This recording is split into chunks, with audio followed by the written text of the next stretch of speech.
Maşallah. Yok.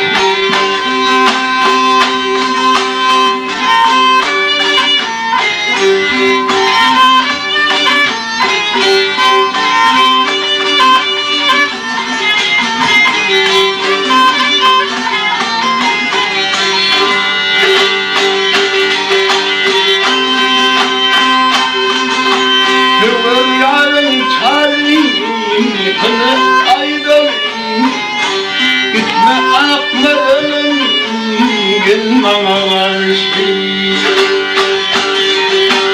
Altın kömür dömerin saylarım, aklın koynunu kalmana karşı, gelmana karşı.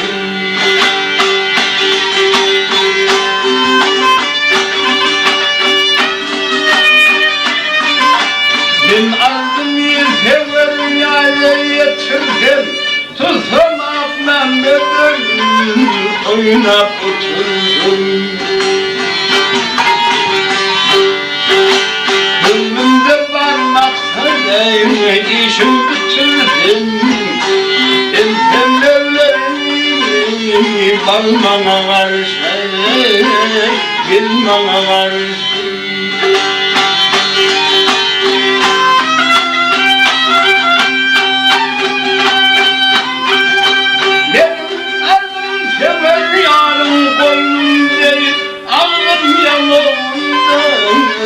Elim boynumdan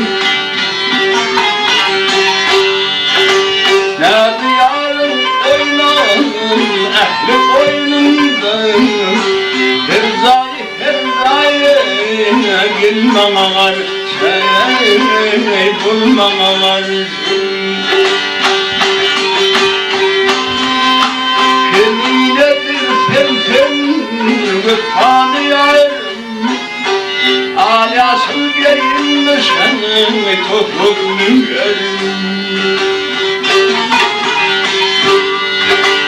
Güzeller içinden kendin kınarım, kendinle vur, çöl bana karşı, gel bana karşı.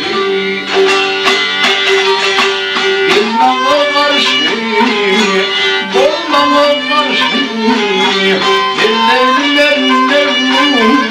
Gelmana karşı, gelmana karşı.